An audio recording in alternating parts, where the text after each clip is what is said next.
Hello, my name is Theresa Woldstadt.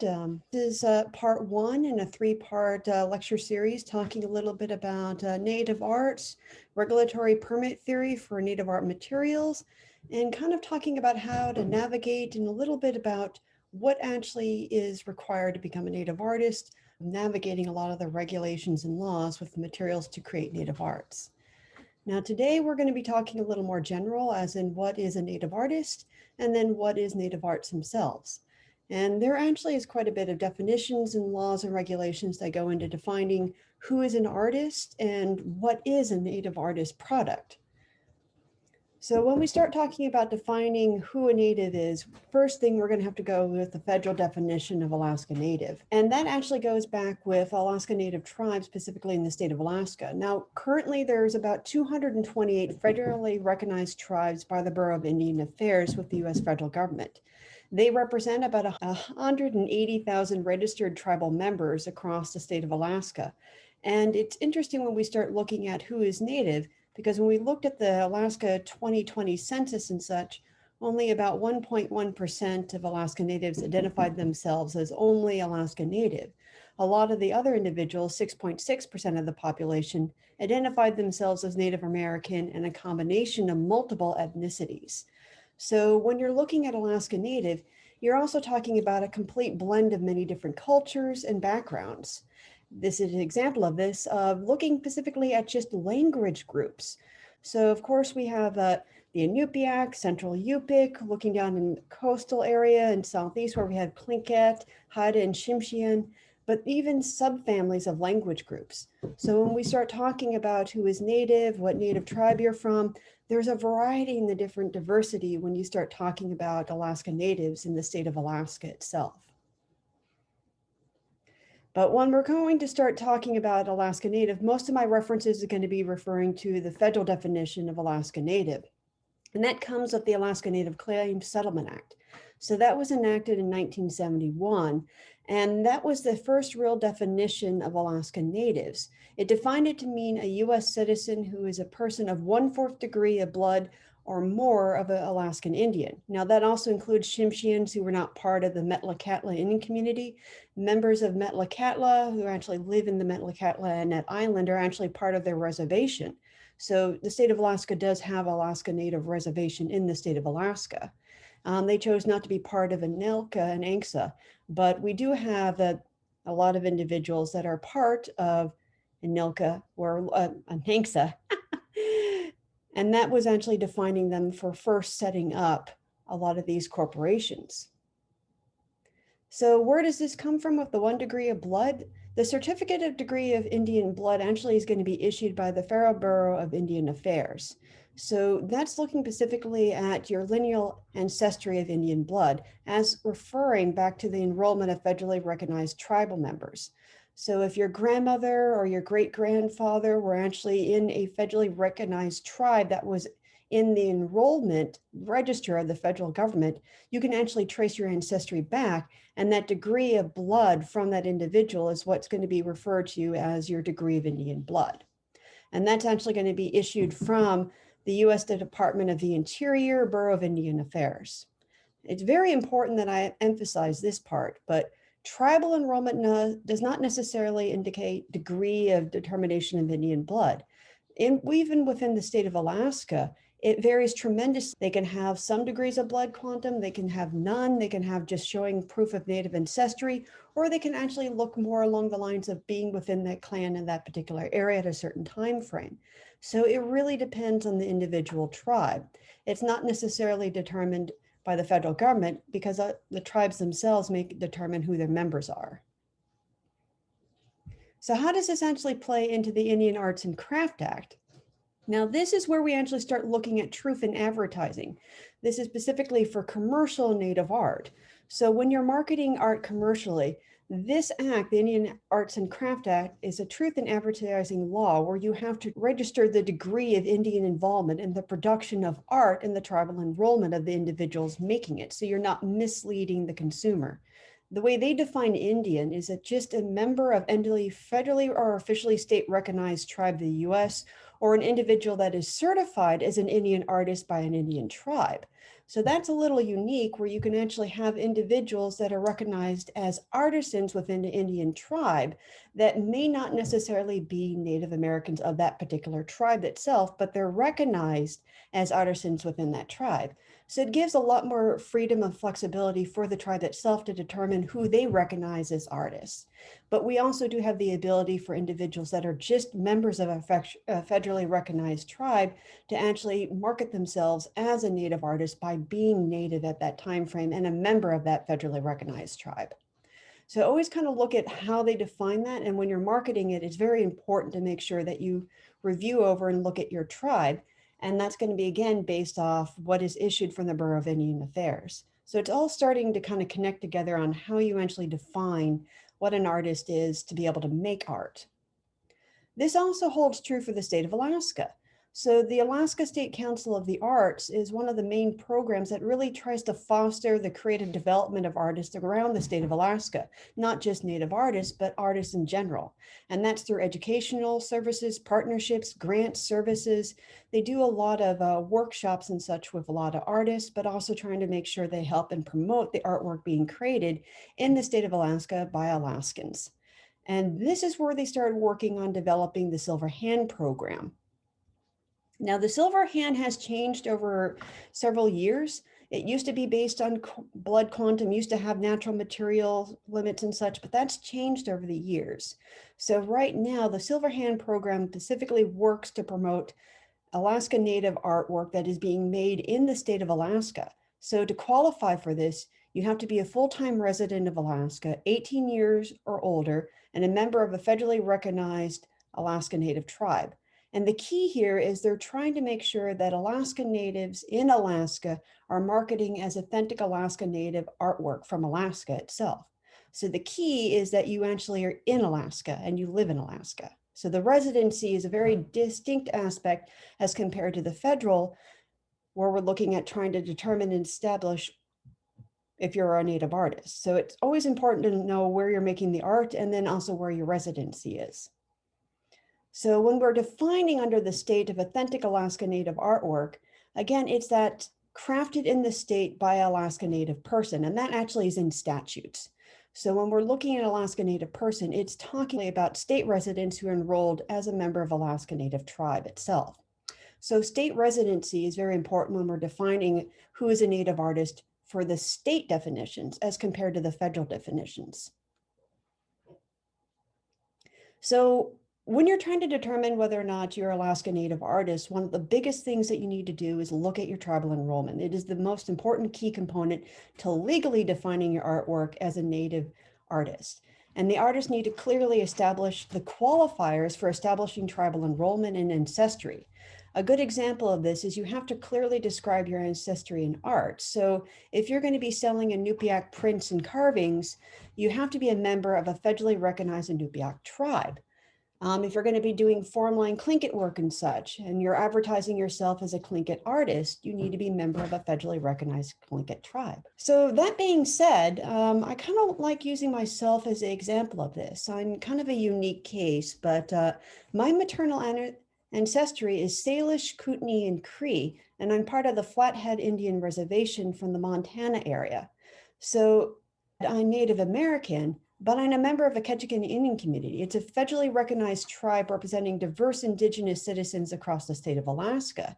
So even though I wasn't Tlingit or Haida or anything from Southeast Alaska, I can join the tribe as part of an Indigenous American at that time frame. So I'm an Indigenous artist and a member of Alaska Native tribe, but I'm not Alaska Native. So I always have to make sure when I'm marking my art to make sure people understand that, yes, I'm in Alaska. Yes, I'm part of an Alaska Native tribe, but I'm an Indigenous artist. I'm not an Alaska Native artist. And that's one example of making sure that when you're advertising your artwork for commercial products, that you're always very clear on this. A lot of other individuals are talking and asking a little bit about my inspirations. And again, family is very important for that. And that's actually coming from my paternal ancestry. And that kind of started off the lecture series talking a little bit about navigating treaties and regulations and laws. And that's because of my paternal ancestry, which are all Norwegians, but they're Alaska Fish and Wildlife Enforcement officers from Alaska statehood all the way to 2004. So my grandfather and my father on my father's side dealt a lot with not only with sealing beavers, but actually working with bald eagles and working with a lot of the natural resources around the state of Alaska. And I was always hyper aware of the regulations and laws because my father wanted to make sure it was important to know not only for subsistence, but for commercial and for sport and personal use, and why these regulations were put in place, but then also the fact that they are working documents. They can change, they can be modified as the community, as the state needs. So it's always interesting to go in and look at both my. So we talked a little bit about what is a native artist. The next aspect is kind of looking at what is native arts. So the first question is, how do you define art? Art is kind of a very broad term. Art is defined as a work or product that is being created using creative skills or imaginary expressions by the artist themselves. So trying to define art can be somewhat reductive, as art can't really be categorized by the materials that make it up, the function of the art, or even artistic styles, movements, or even the region the art is. Art is very broad, and it has to be to actually encompass the breadth of artistic expressions across all cultures and time periods. So when we're trying to define art, art itself is actually made to be adaptive and expressive of all materials, all people, and all different styles. So when I talk a little bit about the art, I always want to make sure people can actually get an idea of what native art is, but also the history of native arts and a little bit of background on it. The first I want to talk a little bit about is prehistoric Eskimo material culture. And that actually is looking at some of these beautiful pieces, such as Ovik Madonna. So when you're looking at some of the old cultures of the Bering Strait region about 2,000 years ago, they did produce a lot of beautiful pieces of art. And one of the most famous pieces is actually at the University of Alaska Fairbanks, and that is this Madonna figure here. It's an ivory carved human basically found on Punic Island. It's decorated with these beautiful parallel lines on the torso, a very short single spurs and such around the arms and backsides. It has a very long and narrow oval shaped face with a nice little ridgeline nose, carved eyebrows, and even this really whimsical curved smile. And the piece is considered one of the most exquisite examples of prehistoric Eskimo ivory carving in there. And that's one of the interesting things when you start looking at some of these old pieces of about 2,000 years ago, and to really start seeing the whimsy and kind of the expression of the individual artist carving these pieces. I always mentioned a little bit about the art themselves adapting to the culture at that time frame. And one of the more famous examples of that is the renaissance of trade goods that happened in Northwest Coast. So during the Russian occupation during the 19th century or so, there was an increased trade and commodity exchange during that time frame. So the material culture at that time broadly increased with Northwest Coast ceremonies, more and more commodity trade, and created more and more materials and advancements in the art. So they were able to create elaborate and beautiful artworks that were able to utilize those new metal tools, commercial paints, and even fabrics and buttons. And this example over here actually is at the National Museum of American Indian. And this is a beautiful piece where it really starts highlighting the use of metal tools and paint. And you can kind of get an idea of how much more work has been put into these objects of tradition and culture. This is a beautiful example of an early 19th century Tlingit helmet from the west coast of Prince of Wales Island. The materials included in this was wood, human hair, paint, snail shells, and even hide. But you can see all the details and the tight lines and such created with the metal tools and all the commercial paint. They readily used whatever was available. And as the trade began to flourish around in Southeast Alaska, they adapted and changed their art forms to be able to express what they had on available and be able to flourish with different styles and designs. One of my favorite pieces actually from this time frame is these beautiful little soapberry spoons in a basket case. And you can see all the beautiful fine lines and such done on these beautiful spoons. And those are all carved of metal knives. They were able to get the details of the form line that flows within to each other. And it's a beautiful example of pieces where they were trying to actually be able to embellish. And that all came in with a lot of the adaptation of trades with metal goods, and then also a lot of the trade economies. Now, another thing that started rising up, especially during the early 1900s, 1800, and late 1800s, is the rise of the traditional commercial native art. And one of those is baleen baskets. So baleen baskets are actually unique in where their adaptation actually from traditional coil willow root baskets first made between 1914 to 18. Since their creation, the distinctive artistic styles have emerged illustrating regional aesthetics.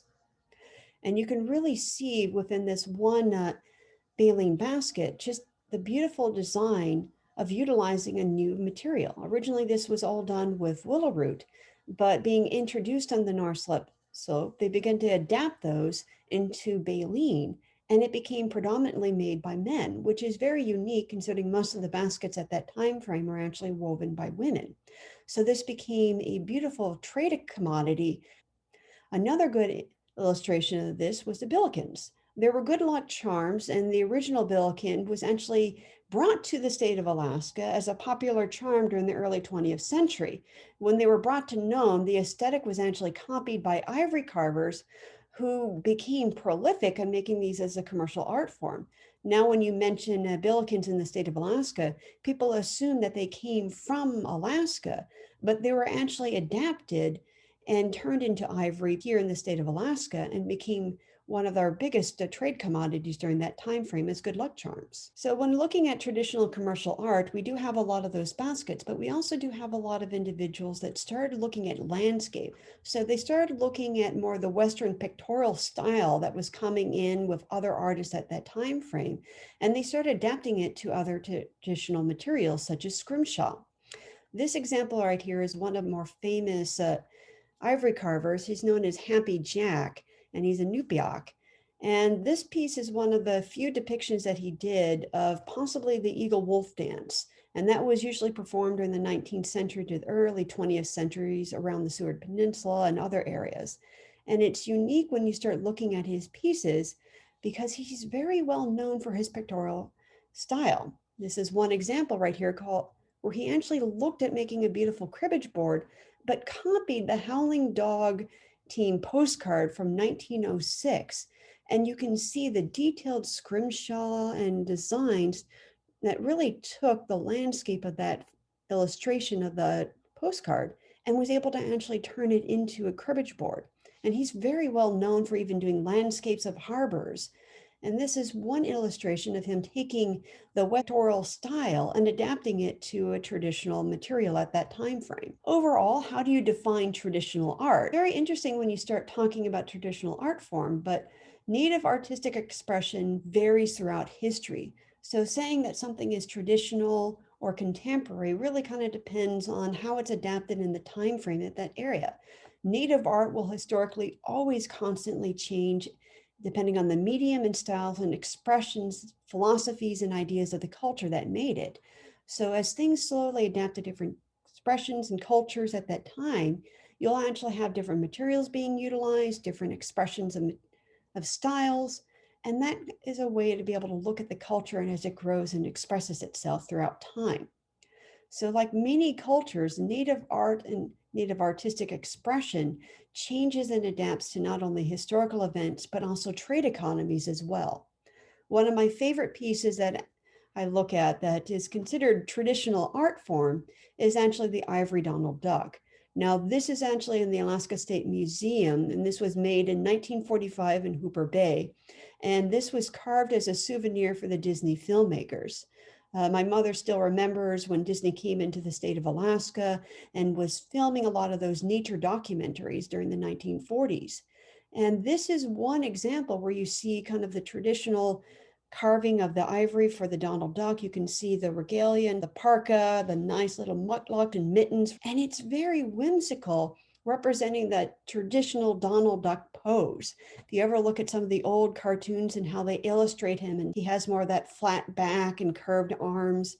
And you can tell the person who carved this saw the old cartoons and was representing Donald Duck in ivory wearing traditional clothing. And I always love this, where you're looking at how traditional art has adapted and changed to historical events, but also trade economies at that time frame. So when we're looking at traditional art, remember, art itself is essentially a preservation of culture and artistic themes. So you can go through and create art. It doesn't necessarily matter what materials you're actually utilizing. You can actually express it in multiple different materials and mediums. The point is the tradition grows and adapts with the culture over centuries and even decades within small periods of time. So culture is going to encompass both past, present, and future.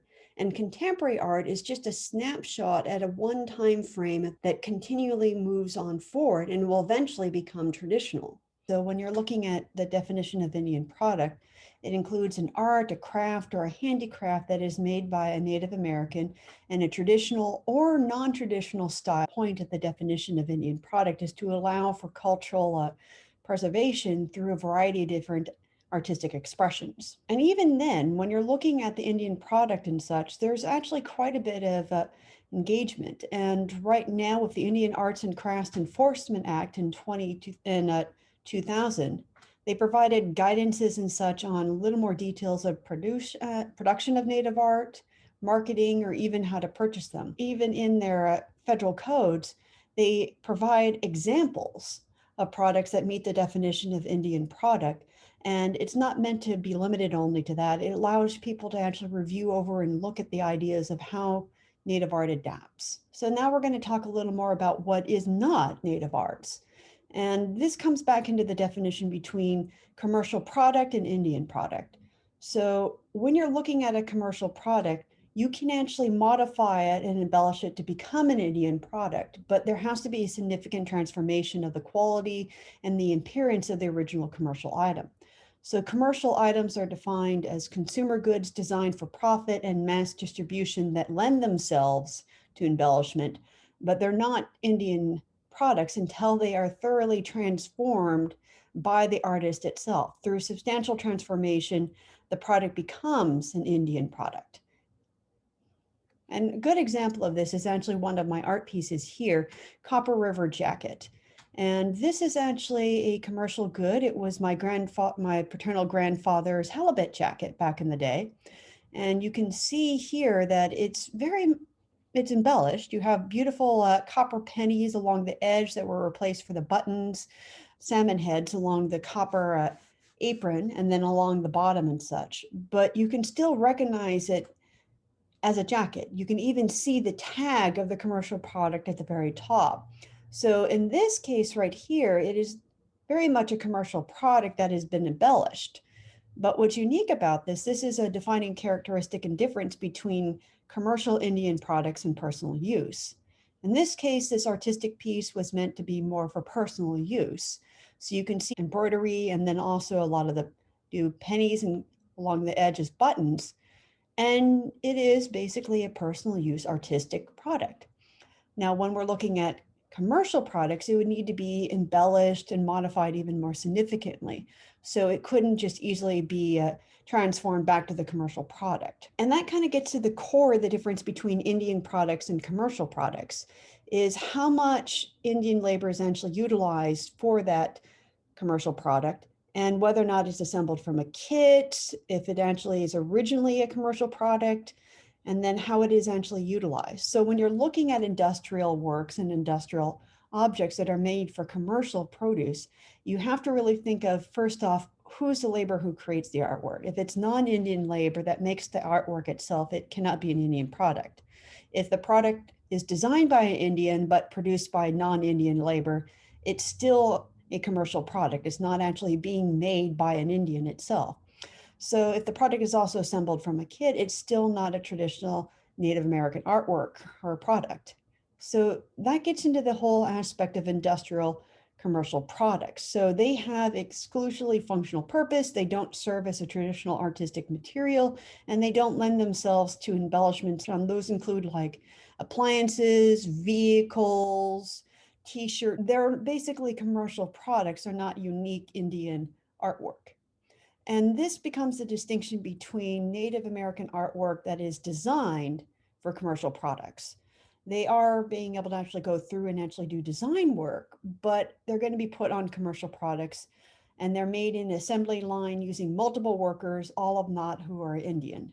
And that is the key defining. It has to be made by Indian labor, and it has to be worked significantly produced by a Native American. A good example of this actually is this beautiful basketball. It's designed by Crystal Worrell, a Tlingit artist in the Juneau area. The title is One-on-One Adult Basketball, Black and White.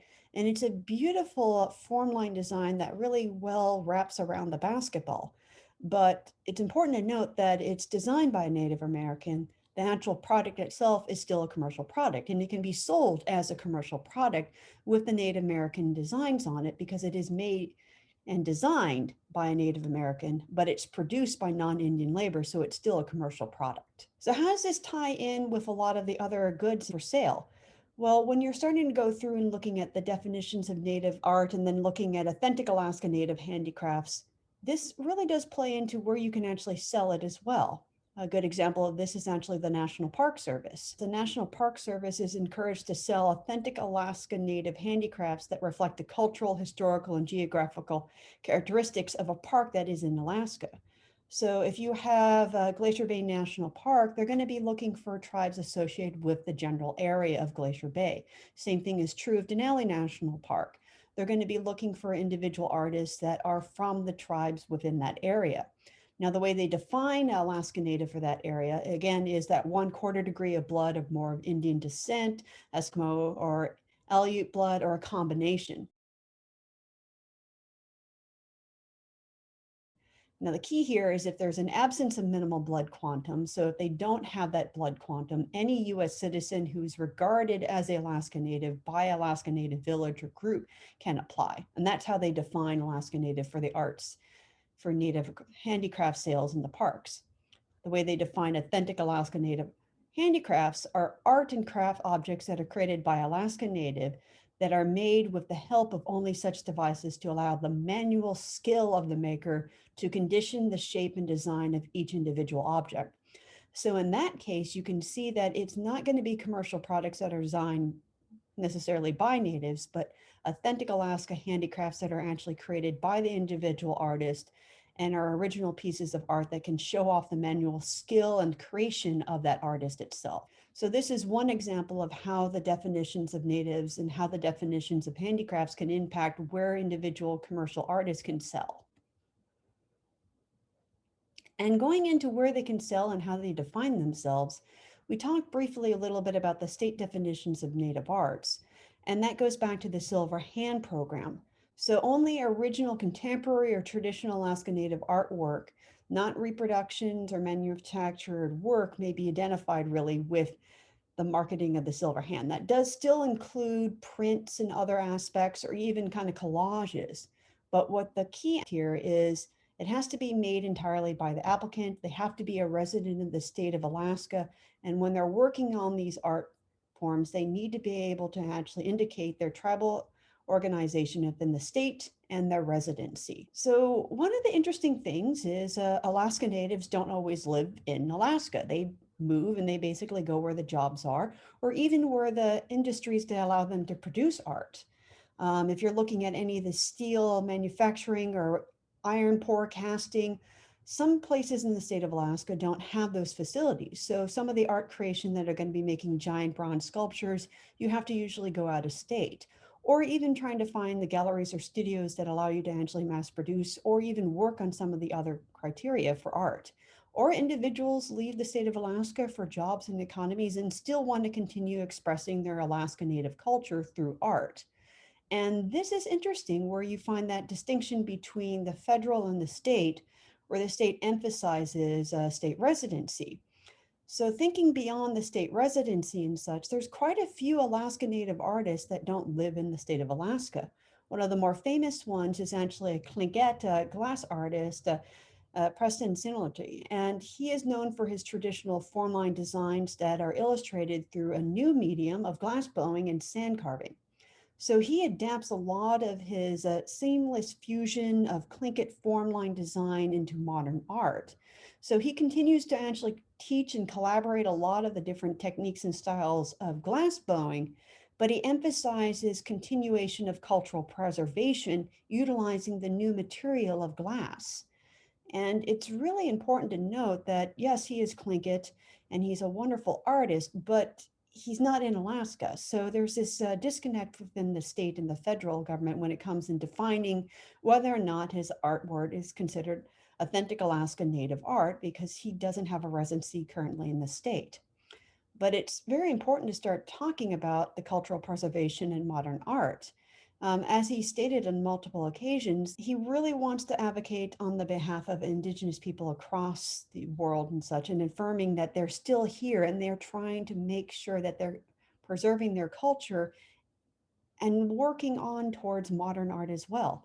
So they're using traditional materials, but they're also using traditional styles and techniques and new mediums. And they want to focus on trying to actually connect to their culture no matter where they are. And many of his pieces are actually influenced by traditional artworks. You can see the beautiful flowing of the Tlingit form line, and it's very distinctively Tlingit. And you can see some of the rattles were also influenced by a lot of the traditional designs and materials. So he's been influenced in a new material. So what does this mean for Alaska Native tribe, where they have tribal members that live outside the state of Alaska? A good example of that actually is a certified tribal artist program. This was done by the Central Council of Tlingit and Haida and Indian tribes of Alaska. And this is providing for those residents. Thousands of tribal citizens reside outside the state of Alaska. They're trying to address the fact that they reside outside but are not able to actually apply for the Silver Hand certification. So instead, they have the Certified Tribal Artist Program. It allows them, the tribally enrolled artists, to promote their work as tribally certified artists. They have to be about 18 years or older. They have to be an enrolled citizen of Tlingit and Haida, and they have to meet the definitions of Native art and Native artists. But they have the ability to actually certify them as a tribal artist. So they're not only being defined by the Silver Hand, they can actually be defined by their tribe themselves. And similarly, how we discussed earlier about who is Alaska Native and talking about blood quantum and such, and how the tribes themselves can determine who their members are, the tribes themselves can also determine who their artists are. So it's very important when you're looking through in marketing and looking at your artwork, is there's multiple avenues and different descriptions of who you are as an artist and who you are as a tribally enrolled resident itself. There's a wealth of information out there. And one of the best ones right now is actually put out by the Alaska State Council of the Arts, and that's in partnership with Siri.